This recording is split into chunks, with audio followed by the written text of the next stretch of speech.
Okay, good morning. Thanks once again for joining us here at the Network Breakfast. Absolutely. Let's wave to the crowd. And today we're going to talk about Wi-Fi 6E. Should you get it? Why should you need it? Maybe the equipment or devices, things like that. But before we get started with that, I'm going to let our members, our friends, our participants give their 1 minute and let them know who they are, and so that you may contact them, and everybody goes home happy. So we'll start with Jeff Hexter. Good morning, Jeff. How are you? I'm great, Tom. Thank you. I'm Jeff Hexter with Always Keep Computing, and I've come here to drink coffee and talk tech. I work with professionals working from home who are suffering from their technology issues and have run out of people to ask for help. So when they've tried asking their kids and their neighbors' kids, I'm the next person to ask. One of the things I do is every Wednesday morning, I grab a table at Jack's Deli over at Cedar and Green Roads. I'm there from 9 to 11, and I answer computer questions for free for anybody who joins me for breakfast. So if you know somebody that's got a tech issue and they want to just ask somebody for some help and they don't know who to ask, please try sending them to Jack's on Wednesday mornings. Jeff Hexter, Always Keep Computing. We've got our hair, so Thank you so much, Jeff. And thanks for being here. And also, remember, if you're in the Cleveland area, Wednesday morning at 9, join Jeff Hexter at Jack's Deli. Bring your laptop, bring your phone, bring your tablet. He'll take a look at it, make it run smooth. Okay. Next, we're going to say good morning to Mike Bentley. Good morning, Mike. Good morning, all. I'm Mike Bentley, and I'm from the Brooks and Stafford Company. And my staff and I are available to you to help answer your insurance questions or deal with your insurance problems. Whether or not you're a client of ours or not, please feel free to give us a call. I can help you with your Medicare, your health insurance transition. The marketplace is open right now for an additional open enrollment. And we're here to help you. Mike Bentley from the Brooks and Stafford Company. That's great. Thank you so much for being here, Mike. Okay, we're going to say good morning to Chris Walters. How's everything in your part of the world, Chris? Good morning, Tom. Chris Walters with See-Through Windows. I'm a wholesaler of vinyl replacement windows and new construction windows. I cover a territory from Port Clinton to the Pennsylvania border, Cleveland to Canton. We take a look at every job. We will quote it, and within 24 to 36 hours, you'll have a quote. We install, or if you want to, you can buy the windows and put them in yourself. Thank you. Very good. Thank you, Chris. Thanks for being here. We're going to say a very good morning to our master photographer, Scott Morrison. Good morning, Scott. That's me. Good morning, everybody. My name is Scott Morrison, company's Discovery Photo. I am a full-time, full-service photographer, have been for 30 years now. This is our 30th anniversary coming towards the end of the year here, which will be a great milestone in my life. We do everything from legal, corporate, industrial, architectural photography, do a lot of business headshots, modeling portfolios, and of course, once this pandemic is over, we'll continue to crash parties on the weekends, do weddings, bar mitzvahs, all kinds of social events. Which is great. I do a lot of fine art photography and sell that online. Yeah, do a lot of things to keep busy, including make movies. So last year we had 5 feature films that I worked on. This year we already have 7 feature films that I'm scheduled to work on. So 1 including this weekend. So very excited about that. Scott Morrison, Discovery Photo, when image counts. That's great. Yeah, it's exciting. The film industry, our Scott here is heavily involved in at least the Cleveland end of the films. Sometimes you go out of town with the films, or no? I do. Yep. I've traveled to New York. We've gone to Pittsburgh. Fairly local, but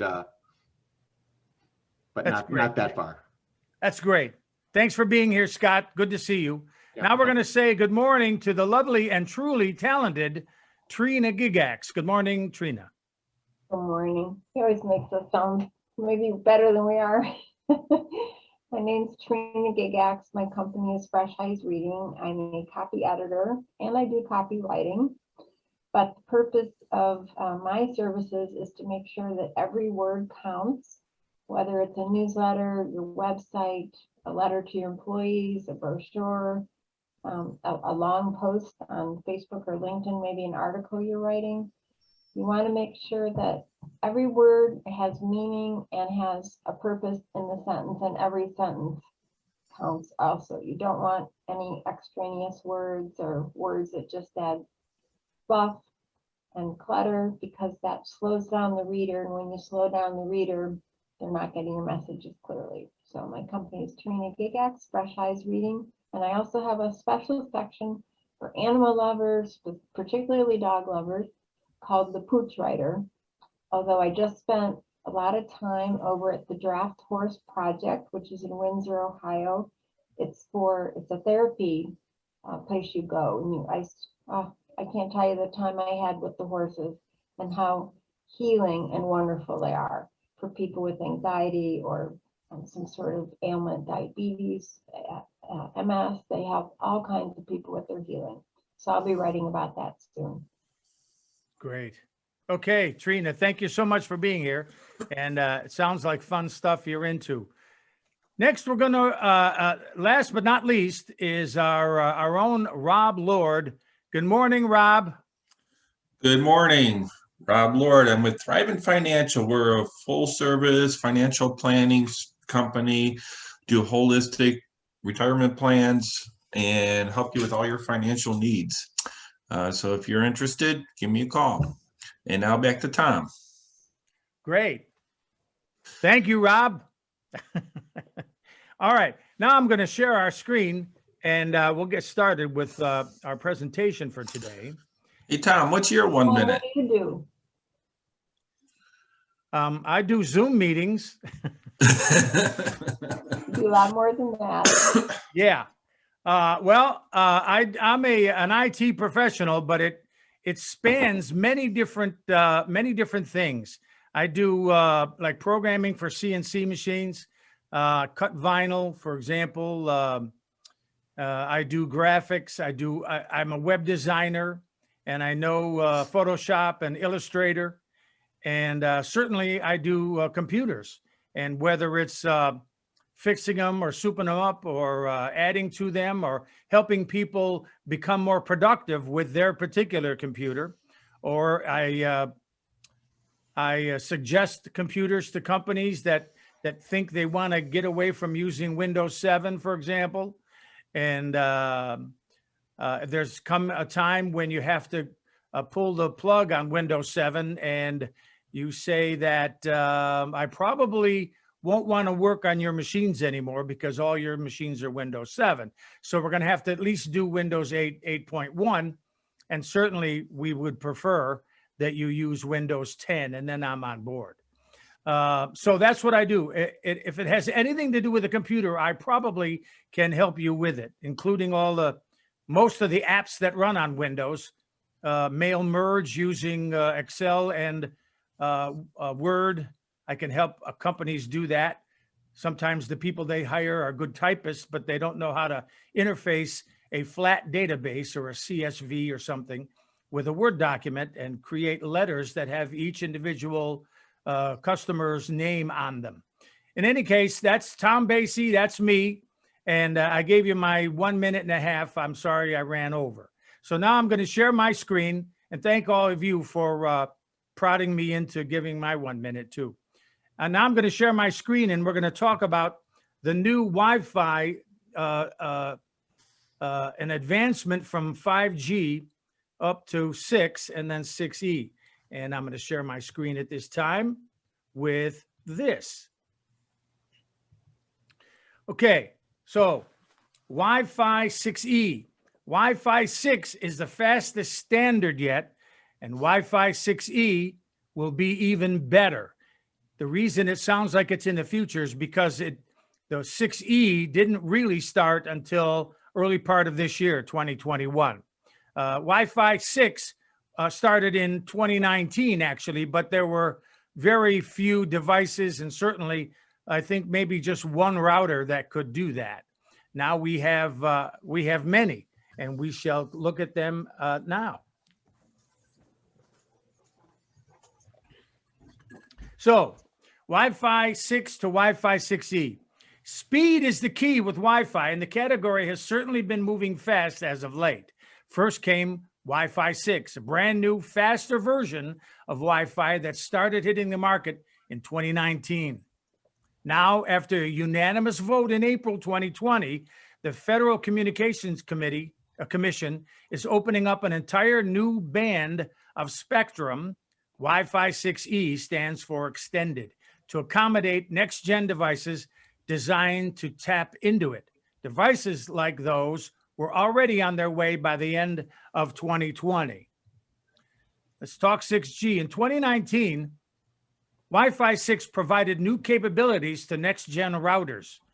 In a nutshell, it's a faster, more efficient version of Wi-Fi that allows wireless access points like routers to better manage networks crowded with lots of users and client devices. Try to imagine your router as a bartender and the devices on your network as the people trying to order drinks. A Wi-Fi 6 router is like a four-armed bartender capable of efficiently serving drinks to several patrons at once. Enter Wi-Fi 6E. It isn't a new version of Wi-Fi like Wi-Fi 6 was, but rather a term that identifies Wi-Fi 6 devices that are equipped with the chips and radios needed to operate in that new mass of spectrum the FCC just opened up. If a Wi-Fi 6 router is a better bartender, then a Wi-Fi 6E router is a better bartender with a brand new bar, one with an exclusive client list, and lots of room to work.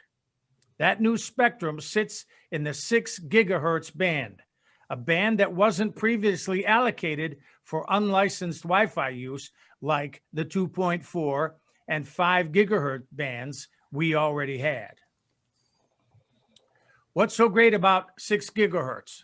Now, this fella, Perry Correll, with Wi-Fi 6E, you not only get more bandwidth, but cleaner bandwidth, meaning it is able to wirelessly provide the higher data rates required along with true mobility. That's a pull quote from Perry Correll. He's in Extreme Networks. He's a sort of a Wi-Fi guru. Extreme Networks, Perry Correll, who sits on both the multi-lettered and Wi-Fi Alliance, Wi-Fi 6 tax group, suggests that the short range of the 6 gigahertz band and its greater number of channels is actually a tremendous advantage in dense, challenging environments like transportation hubs, apartment units, sports arenas, and business complexes. If you're sitting in a packed stadium with 70,000 other people, the arrival of Wi-Fi 6E means you're not going to be competing for bandwidth in the same way you used to, Correll says.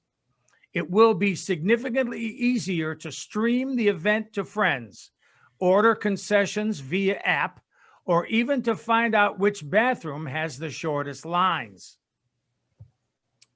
Okay, at this point, how do we get Wi-Fi 6E? I'm going to tell you. Now that you know Wi-Fi 6E is a must-have technology for the future, let's talk about how you can get your hands on it now. Countries like the US, Brazil, and Korea have already opened up the 6 gigahertz band. But many other countries have been slow to open their wireless spectrum for commercial use. As a result, most of the Wi-Fi 6E devices you'll see today through the end of the year will be hardware marketed for US customers. Wi-Fi 6E devices will be backward compatible with Wi-Fi 6 and earlier Wi-Fi standards. But in order to use the new 6 gigahertz channels, you'll need a Wi-Fi 6E router and a Wi-Fi 6E client device, meaning computers, phones, smart home devices, and other gadgets that support Wi-Fi 6E. That means even if you have a relatively new Wi-Fi 6 router, you'll still need to upgrade to a Wi-Fi 6E model. Routers like the Netgear Nighthawk RAXE 500 promise to make a good foundation for a home Wi-Fi 6E network, but you won't be able to use that cutting-edge speed without the next generation of devices that support Wi-Fi 6E. Apple's iPhone 13 lineup is rumored to support the standard, but we'll have to wait and see. Any new phone using Qualcomm's Fast Connect 6700 and Fast Connect 6900 will be able to use the 6 gigahertz band as well. We should start seeing a few Intel-based laptops equipped with the Intel Wi-Fi 6E adapter in 2021. But most laptops we see in the first half of the new year will likely only support the Wi-Fi 6 standard. Okay, should you upgrade to Wi-Fi 6E? The easy answer to this question for most people right now is no. Wi-Fi 6E routers are just starting to hit the market, and as with most new technologies, they carry a high early adopter fee. By this time next year, prices will likely come down considerably, and there will be a lot more Wi-Fi 6E compatible devices you can connect to your router. Additionally, Wi-Fi 6E won't help you all that much outdoors. So if you're looking to expand your work from home capabilities to your backyard, you're likely better served by a mesh network than a Wi-Fi 6E router. A mesh network has many access points that connect to a central unit so that you could spread your Wi-Fi signal all over the house. I've done a few yards that have these new Wi-Fi LEDs, and they had lamps 50 feet away from the house. So the homeowner bought a relatively expensive, massive mesh system so that all the lamps can connect with the Wi-Fi, with a mesh system. Additionally, that said, if you're in the market for a new router, you want something future-proof, and you don't mind paying a premium, then by all means, consider a Wi-Fi 6E model. Everyone else can wait at least until next year before thinking about upgrading.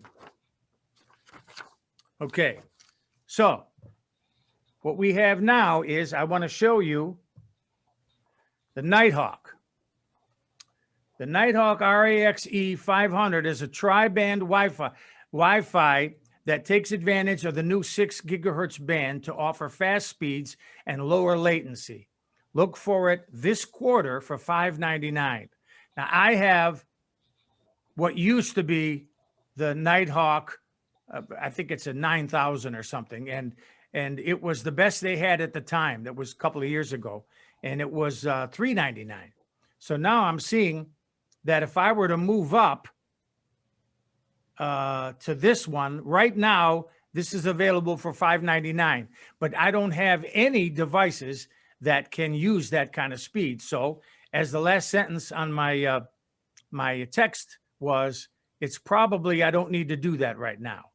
I was going to get an iPhone 12 because the iPhone 12 supports the 5 gigahertz band instead of the 4G. It supports 5G, but I think I'll wait now to the iPhone 13, and this way it'll support the 6E, which I'm pretty excited about. And this is going to change a lot of things, but maybe not today or this week or this month. But I think to know about this stuff and know that you probably should look into it is I think you're heading off for future, so that you won't be frustrated, because what happens is there's going to be more streaming. Even cable companies, they want to get rid of using cable boxes. So they're going to start, even Spectrum, the cable company, or AT&T television, they want to get rid of using boxes, and they're going to start streaming their content. So that is going to put a burden on an already crowded Wi-Fi network that we're all on.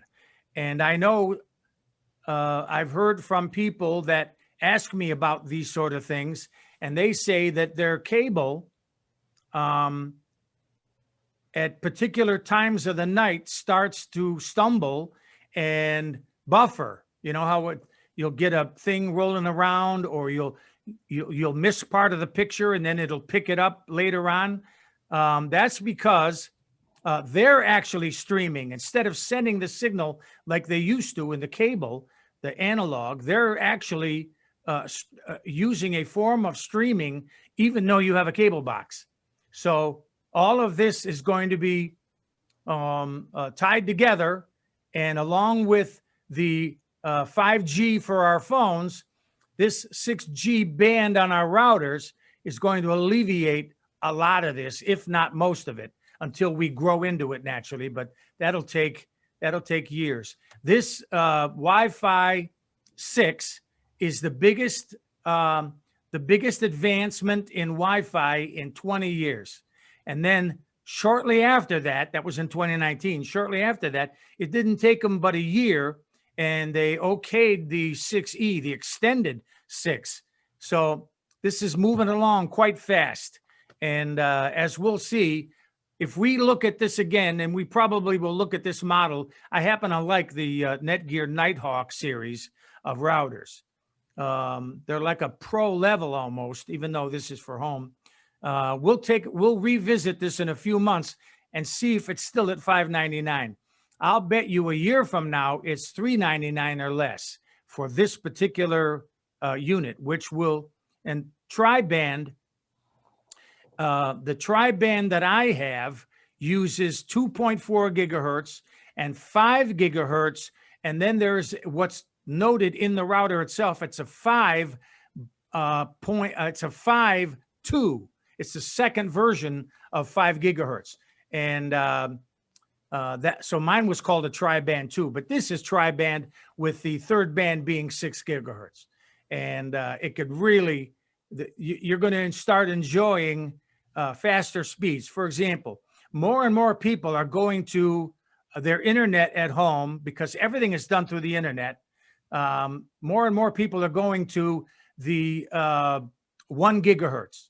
Okay. At the office recently, I got 600, and it really made a nice difference because we have around 30 machines that are using the network and or internet at a time. And the 600 megabits really makes a nice difference.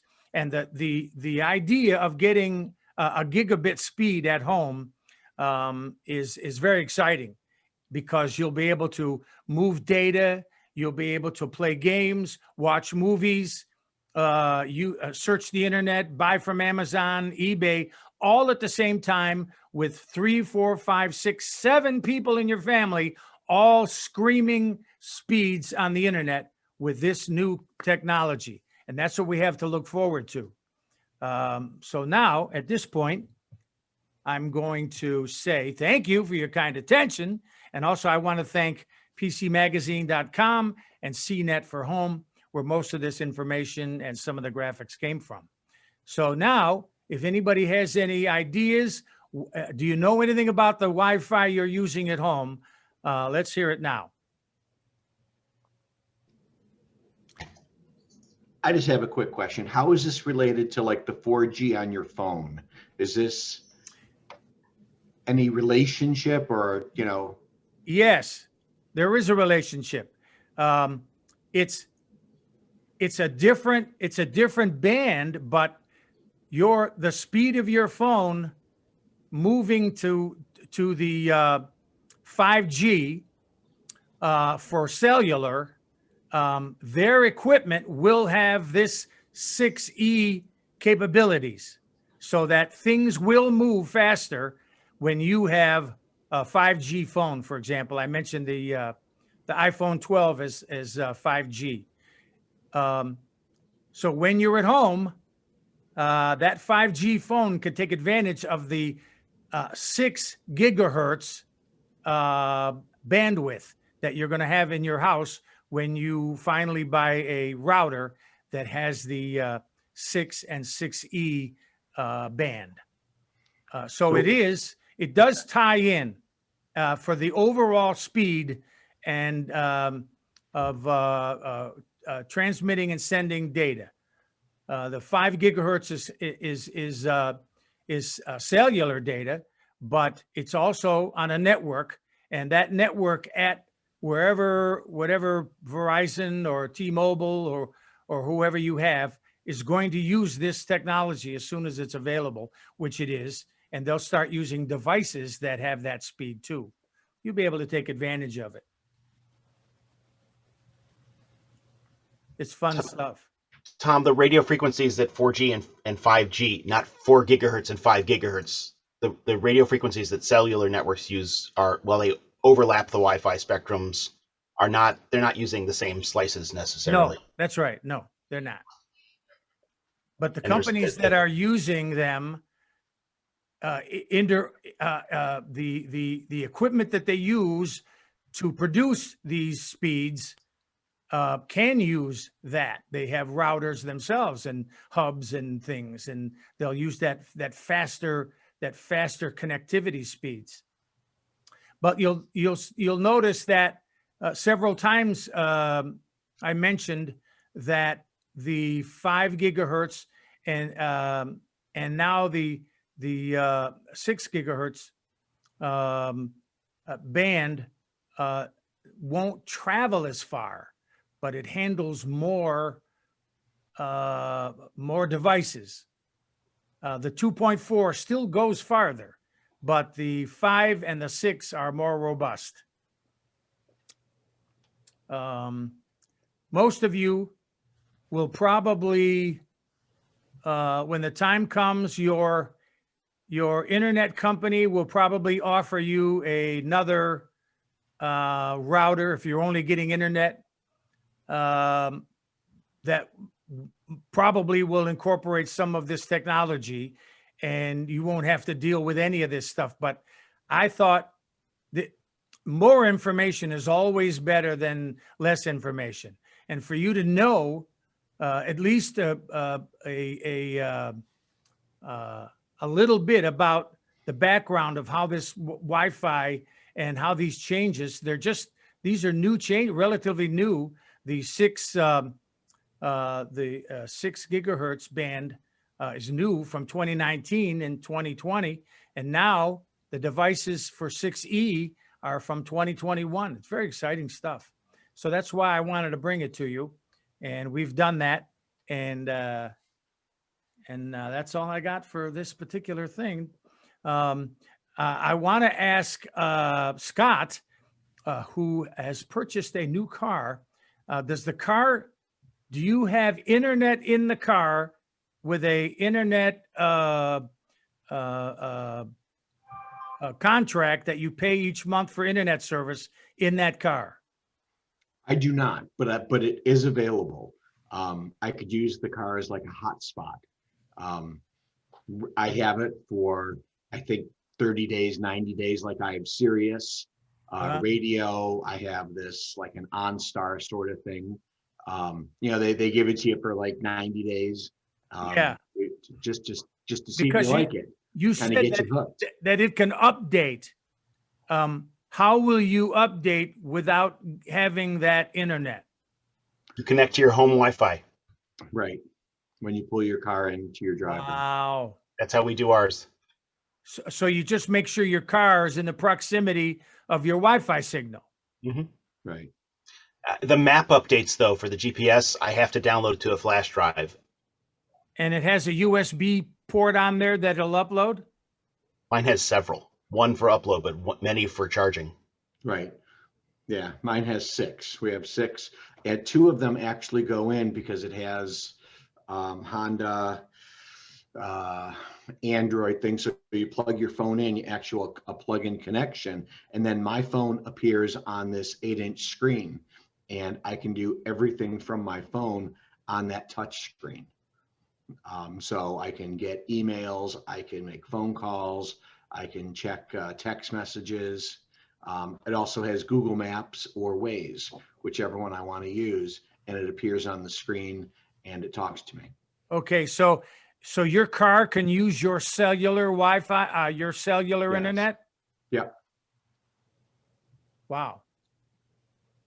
And so it has I could put a jump drive. I have a jump drive in there that has 8,000 songs, and you set it to random, and I don't know how long that'll play for. So that's one USB. That's also a charger. Then there's another one that goes into Android, Android mobile or whatever it's called, and it connects my phone. And then there are 4 just charging, like 2-volt chargers. Will an iPhone charge in that? Yes. Tom, if you want to see this stuff, I'm bringing my wife's car to Jack's Deli tomorrow, Mm-hmm. and it's the Acura RDX, which is very similar to his CRV. Yeah, It probably has a lot of the same tech. RDX is a Honda? It's Acura, so it's the higher level. Oh, okay. Right. It's the Same right. manufacturer. company. Yeah. Wow. So if you can make it to Jack's tomorrow morning, I can show you. Yeah, let's not forget, Jeff is at Jack's. Okay, I'm going to stop And another sharing. cool thing about my new car, it's 100% made in Ohio. All the parts and assembly, all Ohio. Wow, no kidding. Made in Marysville, Ohio. Yeah. Nice. Years ago, I got a tour of the Honda Marysville plant. That was a really amazing tour. I Nice. think they were making Accords at that time. Yeah, I think that's right now. Now it's a CRV. Okay, well, for the Call it for our 6E, I'm gonna bid you all a fond adieu, but we'll stay here and our compadres here will hash out what we've gone over. But for YouTube, that'll be it for this this Tuesday. We'll see you next Tuesday, and we'll cover another subject that you're going to be interested in. Okay, so you folks here, you stand by, and I'll bid our YouTube guests a fond adieu.